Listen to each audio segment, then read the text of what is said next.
on real. Never meant to make your daughter cry. I apologize a trillion times. Yeah.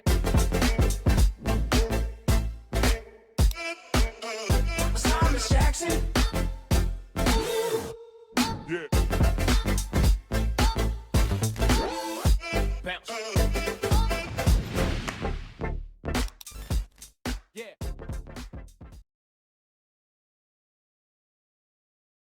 Hello and welcome, ladies and gentlemen. We are back with Group B of the Hellcase Cup. Today, again, it's just me, I'm all by myself, lonely as ever, but I'll be joined by North Academy and Imperial to get me through this evening. I'm looking forward to this matchup. I think this should be not only an incredible game, but maybe even what decides the group, because I think these are the two favorites going forward into this one. I'm very excited to see what they can do. And while North Academy, I think they've been pretty lucky with the map pool they've managed to get. I'm going to be honest. I'm going to bring it up for you as of now. And if you look at the vetoes, we've ended with Train, probably one of their best maps. Cache, a map which I think they've only lost once so far in recent history. And well, then it gets to Mirage. And that's where things get a little bit sketchier. I think if we go to all three maps, Imperial have the upper hand. A map they've been very strong on. Statistically, not a great map for North Academy. Not had the best of performances, so still waiting to see what they can do on this map in general. But the first couple, I think they're going to be quite surprised, really. Like, the Train pick coming out from Imperial was quite unexpected. They've been a team very happy to play Inferno, and I'm a little bit shocked that we didn't see that come in to the map pool itself. But clearly, Imperial have other ideas, and they are a very explosive roster, a team that can step up in any scenario and make any game exciting to watch. So, looking forward to seeing what they have on offer for you today. By the looks of things, we're going to have North starting out on their CT side as well. So, we'll see whether or not Imperial are going to have what it takes. I do think it could actually help them out to start over on that T side, get themselves that early momentum, sort of choose the pace of the game. Of course, this map in general has that opportunity for the sort of slower plays, but you can also just explode out of the B side, explode out of that A main position, get yourself in between the trains and cause havoc. But in this pistol round, well, look like we're going to see the prior, at least initially. Got that early push coming in. It's actually going to be a little bit of a push from Lome as well, but he's going to go down very, very quickly. Still leaving a man over on this B side, but Gade is just opting to fall back. Andre, the maps will be first is Train, second is Cache, third will be Mirage, depending on how far we go in this series. 1 minute 25. He's playing patient. They've got the early pick. They expect the CT side to try and react in this scenario. They expect them to do something aggressive, something a little bit overzealous, and by the looks of things, the aggressive push that they're going to go for is actually an A stack. Now, it's much more, well, I suppose, easy to retake over towards B. I've been saying this stat for a while, and I don't know if it's changed, but it seems at least to be statistically the easiest site in the game to retake. Hello, DePink. And they're going to have to, because the T's are going to execute onto this site. Imperial making the push forward. Bomb plant should be easy for them. I get lost early, I see. That's a shame. I would have liked to see how far the Finns could actually go. The Dreamer, wow, a very aggressive push, and it's worked out wonderfully for him. Picks up 2 kills, leave. Place looking to try and get back into this round, try and find something. They may even just opt to keep the Kevlar. They've only done 2 points of damage at this moment in time. I'm not really sure how. How exactly have we only, like, we've seen 1 damage done to each of these players? Has someone just fallen, hurt themselves very slightly? What's your favorite team? See, this question is quite difficult for me because there's a lot of individual players I love watching Snacks. I think he's just an incredible player, and that makes me want to say Virtus Pro. But I think just in terms of casting, excitement, watching them play, I have to go with G2. I'm a massive fan of Body. Every time I've casted him, he's done something incredible, be it spray downs, wall bangs, whatever you like. He's a very, very smart individual. And Shocks, like, if you don't enjoy watching Shocks play Counter-Strike, I don't think you like Counter-Strike. I think that's all you can really say about it. Either way, yeah, dropping from heaven. I thought it might just be falling, but that is such a small margin. Mertz looking for the peak with the dig, and he's not going to miss that shot. Spy leader down and out in a matter of seconds. The upper B presence once again going to be taken by this T side. But it's already Mertz again. Nicknamed by Harry to have 400 hertz in his monitor. But it's not going to matter for now, as Gade is now sprayed down to the extra saved money, seemingly working wonderfully for the Danes. And now, this round looking in trouble. Bubble. 4 players to find. He's got the only rifle. But that doesn't really mean too much in this situation. The bomb's going to be close. Favorite team in Denmark.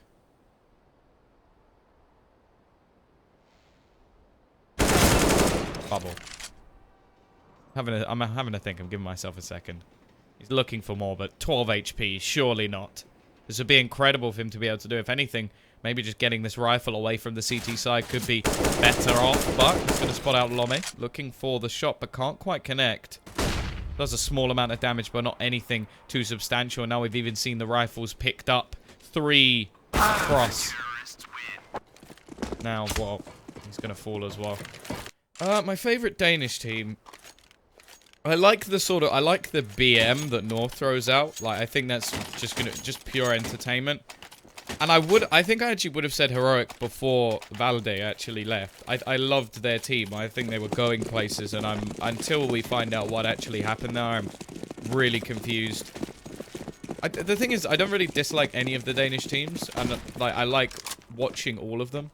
So it's kind of a lame answer, but I don't specifically have one. I think this team's very exciting as well. Mertz already showing that with the Deagles in this round. It is going to be a Tech 9 force.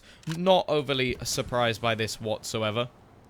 Men are going to be sort of keeping a little bit of money left. I'm still not quite sure how to say that name properly.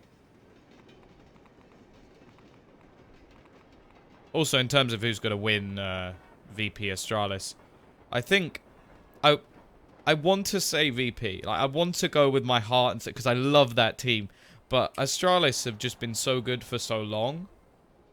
I can't really bet against them until VP show up, which we haven't seen for a while. Now, they've recently just tweeted out saying you're going to see a strong VP tomorrow. So I'm hoping that'll be a very exciting matchup to witness. But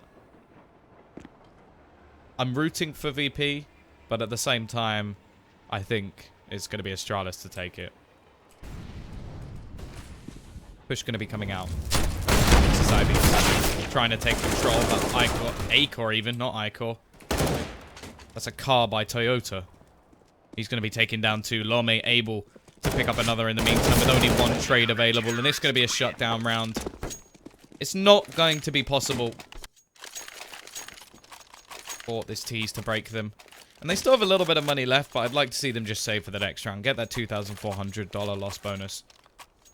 Do you think that Envious is a good team? I think they're an explosive team. I think they need to work on being more consistent before we can really say that they're like a higher level team. They definitely have potential though. Like any team that has Scream in it is always going to have it. I like XMS.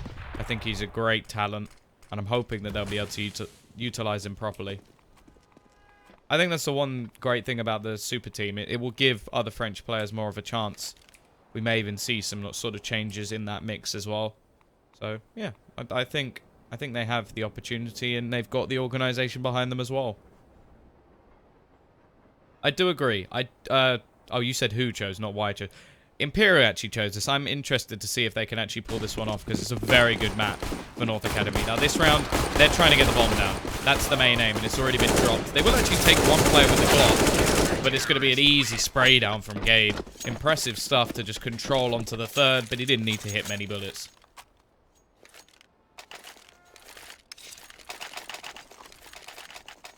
Scream is overrated. I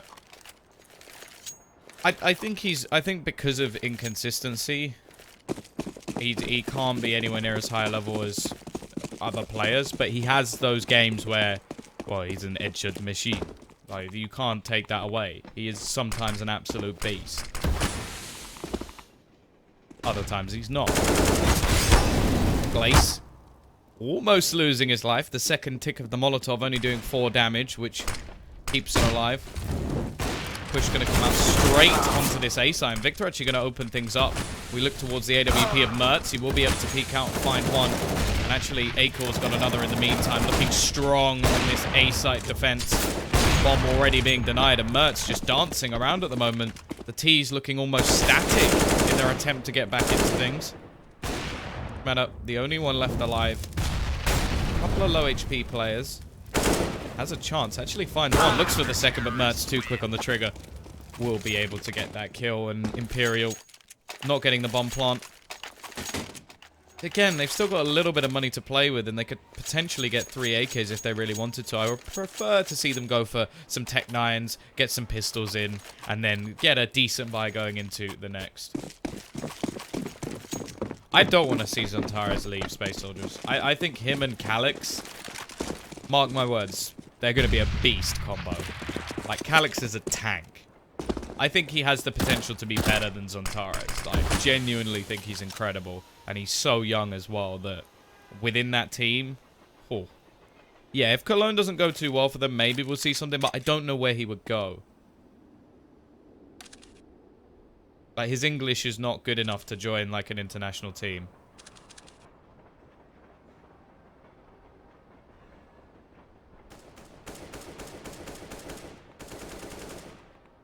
B-side slowing things down once again. Gonna have patience out. Mertz actually over towards this B side at the moment.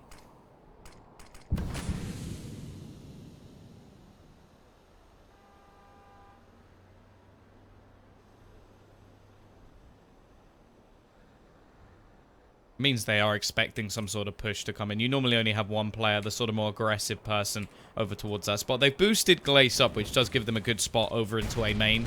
Gives them that extra information.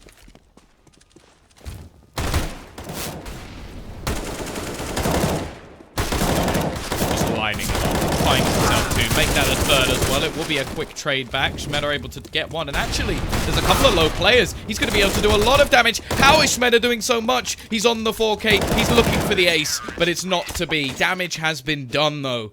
North Academy need to have a better hold over towards Ivy if they're going to continue to be strong in this position. 4 rebuys necessary, and you can see now that the T's are going to have a perfect buy.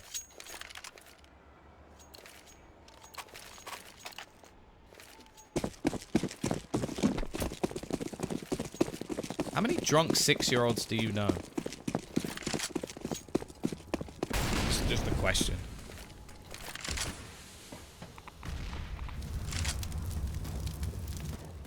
B-side going to be taking early B presence. There's going to be presence there as well from Mertz with the AWP, but it's actually Spy Leader to find the entry. Aggressive push out of A main. And this is actually going to force the rotations out from the CT side.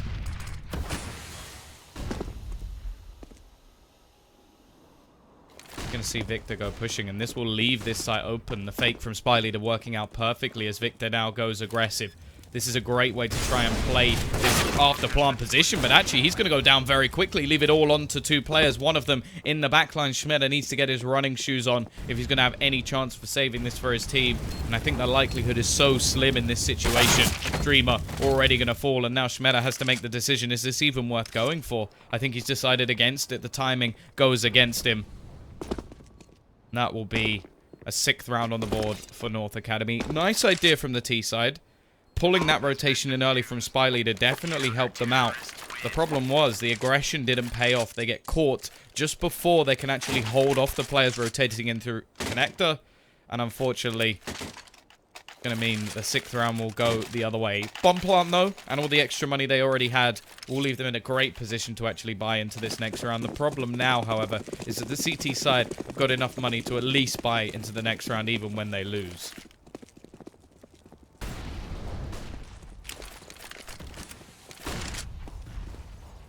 Bubble. Start things off, and this is actually going to force them into more aggression over towards this side, and actually that will allow Gade to trade. Nice little rhyme in there.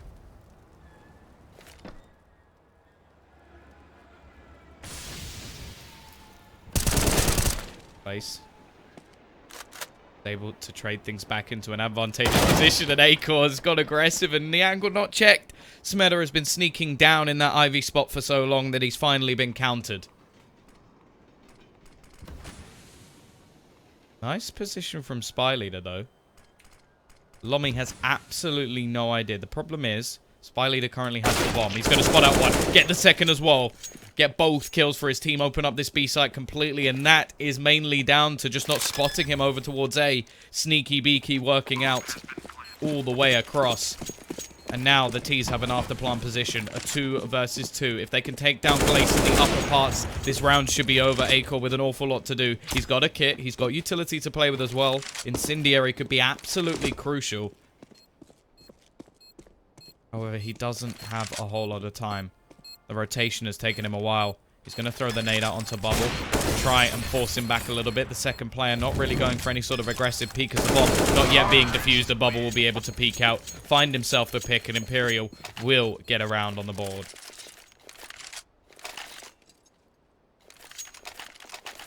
You say MK over Imperial. Isn't it just the same team? Are you also going to say that E-Frag is better than MK?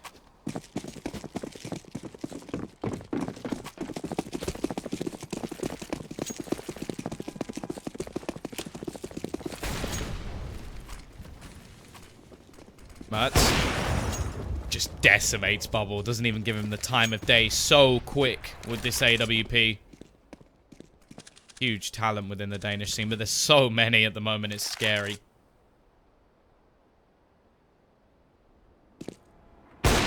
Jump down. Spy Leader will be able to trade, but it's still just another pick for Mertz that gives a 2-for-1 in the terms of his life.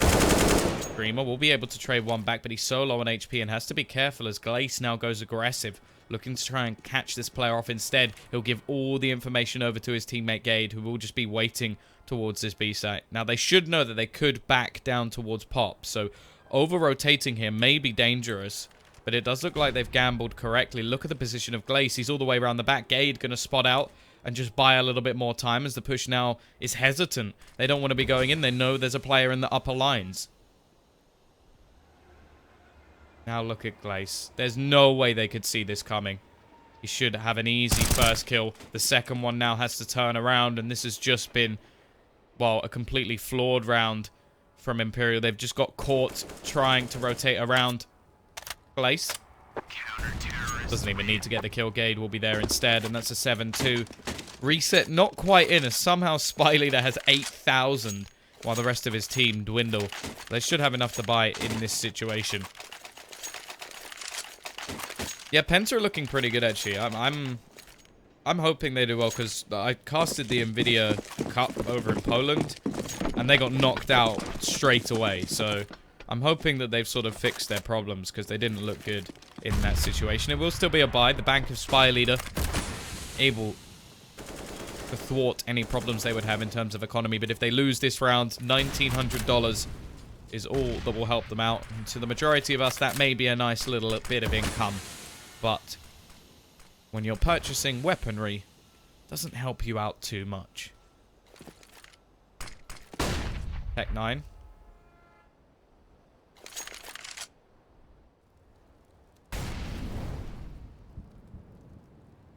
If that's the case, Triple KCP, you should tell me when you bet on them, and I will bet the other way. Push onto the site. Gade with the crossfire of Mertz seems to be a deadly duo at this point in time. Bomb will be planted, giving them a little bit of extra cash. Mertz still just going to be holding with this AWP. As said, it's very easy to retake this site, especially when you haven't got any aggressive angles. Already, Acor going to be taking one down, and an easy shot for Mertz as well towards the end. Triple kill for him. He's been deadly so far, 15 kills within the first 10 rounds of this match. And an 8-2 scoreline, and still skepticism from me at least as to why Imperial decided to pick this map over Inferno. Inferno's been a strong map for them, at least recently. North Academy don't play it anywhere near as much as they play Train. This is coming to an intriguing scenario, and now again we're going to see investment out from the T side, trying to do extra damage. An MP9 for Gade. I know that Harry would be happy if he was here.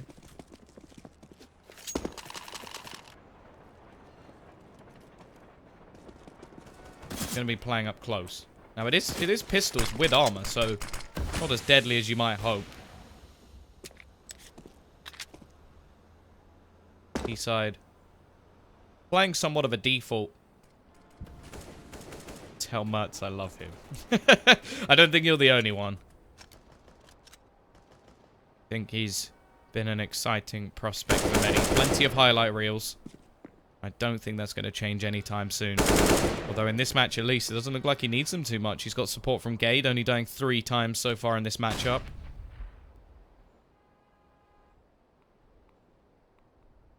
The T's still just holding their lines. I'm waiting to see where they're actually push. Now, they've only got 1 smoke, so I would suggest the B site as a more likely target. It's going to be pretty difficult to actually get out in any other circumstance, but Gade already losing his life. The bomb actually going to be making its way out on the other side of the map. It will be Lomi to help them shut things down, but it's actually still a trade, and Bubble's got another one, doing a lot of damage with these pistols, leaving Mertz alone, and somehow, out of nowhere, the Tech 9s have completely ruined this north side. Their money is going to take a nasty hit as well, with Gade only on 2,700, although he can be dropped a weapon.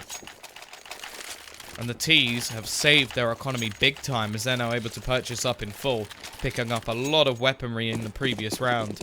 And if they can win this one, they can get themselves up to 5 or 6 in the future rounds.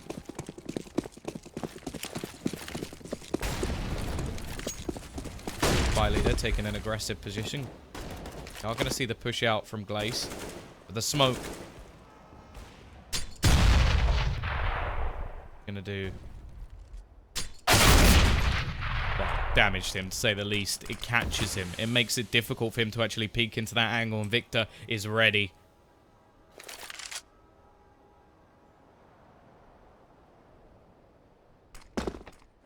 CT side. Actually going to rotate Mertz further into the connector. Look at this position from Gade, though. Victor completely unaware. Ooh, little bit close there, Gade. Little bit close. But he gets the kill. He evens up the scoreline.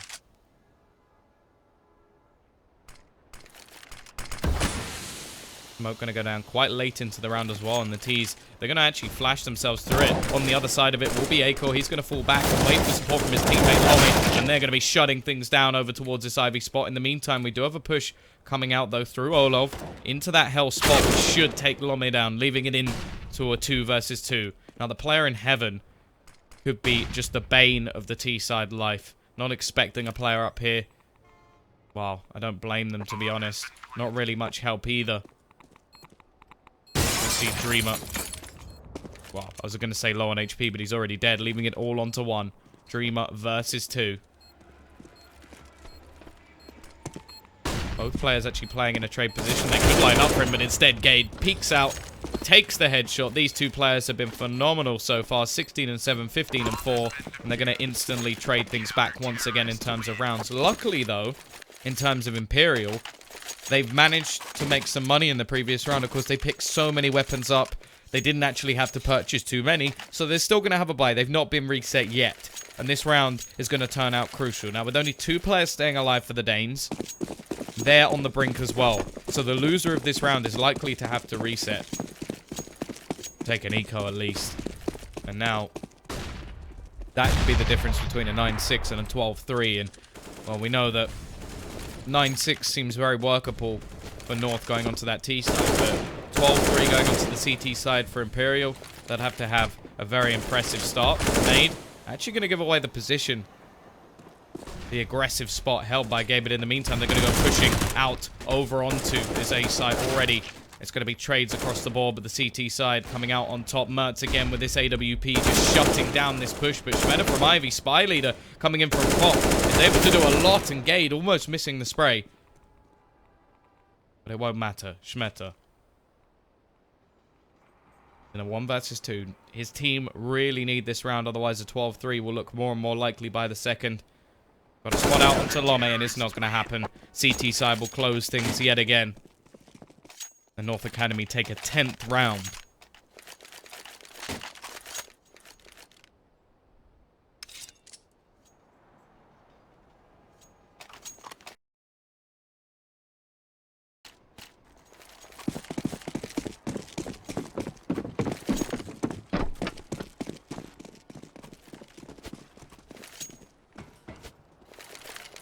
CT side.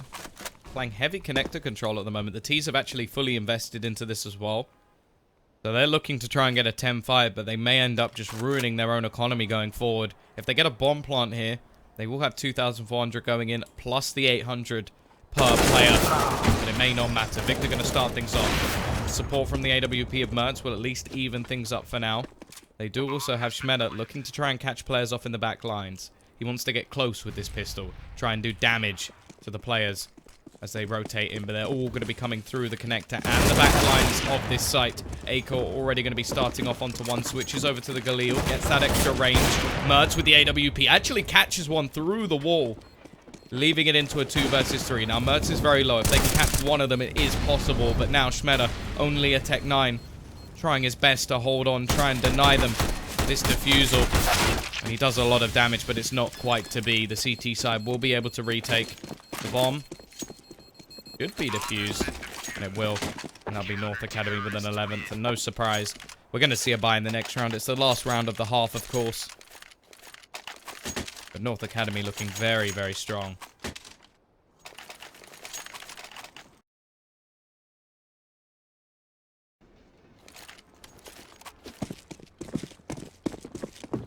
The worrying thing as well is the next map is actually Cache, which is, of course, the pick of North, so not feeling too confident for Imperial at the moment. They're going to have a great CT side, and already they'll lose this early pick. Aggression over towards Ivy.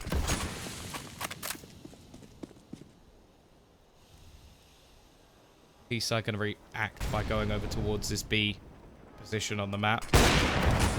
Mertz will remove Spy Leader as he tries to hold a little bit of a fake. Gade just trying to hide, but he can't hide from Victor. But they can't hide from Mertz. He's still just, well, wrecking his opposition at the moment. Lome adds another to the death toll and leaves just Dreamer left alone. 1 versus 4. I'm not going to be holding my breath on this one. Especially on this B site. There's nowhere for him to go. He just has to fire out in all directions. Finds the first, but down to just 1 HP. Could be killed by a decoy, but he still manages to take Acor. But it's not for long. Lome now stepping up with the 2 players at the top of the board. Will take this 12 and 3.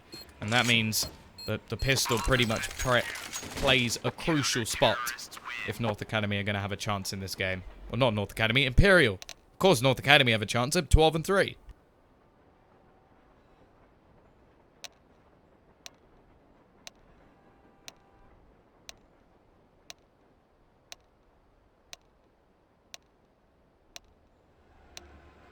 Yeah, Andre, it is possible to come back from these sort of situations. It's just very, very difficult. And it relies on you getting an incredible start.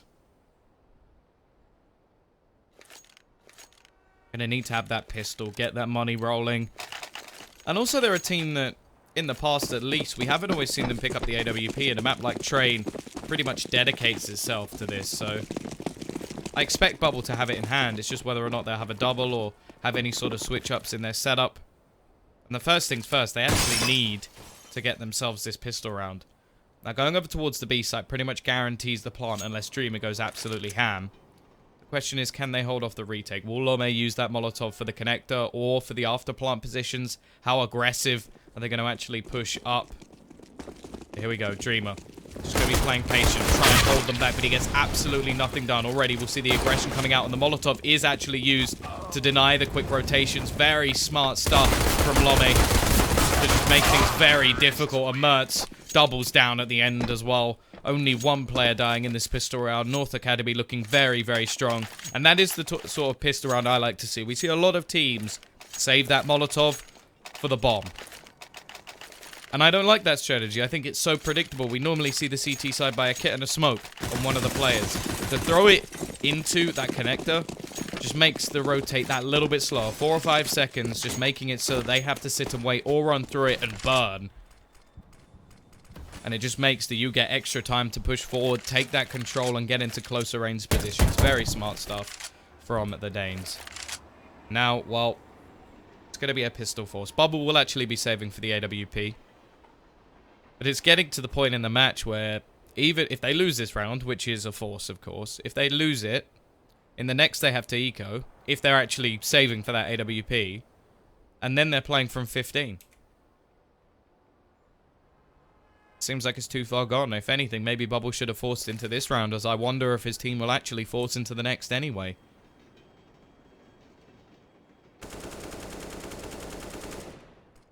Not been a great performance from the whole of Imperial so far, but they may not even get a CT side. We're going to see some aggression coming out from them. Starladder taking over A main control. They need to get some of these closer range positions available. The problem is they've gambled on the wrong one.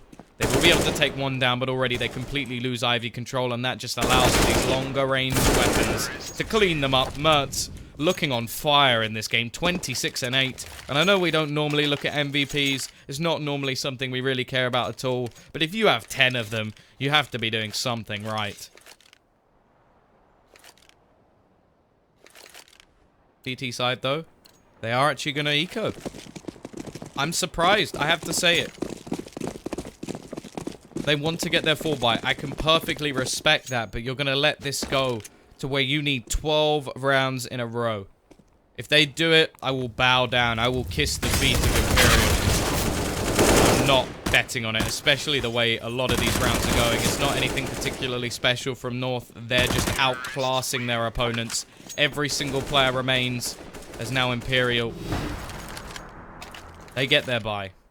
They get their AWP if they want it on Bubble. They have all their rifles. But 15-3.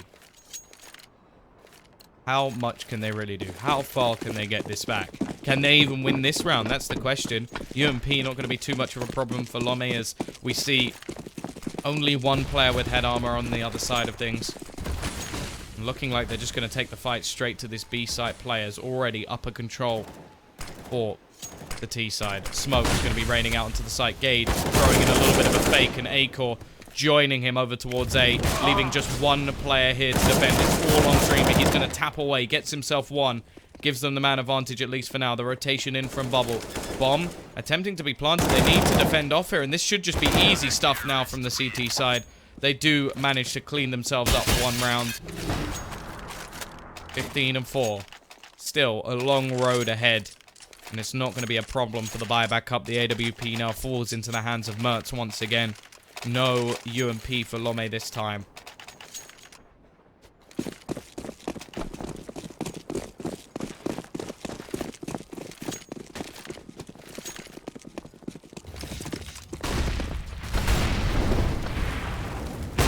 Mertz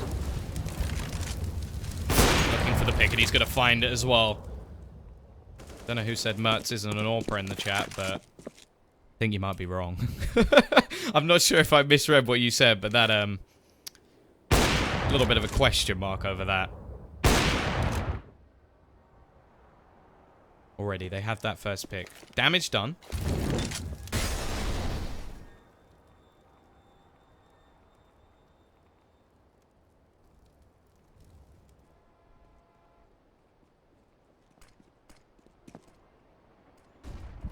Hello, Triple KCP. How's it going? Already Mertz with another, though. He has been absolutely phenomenal.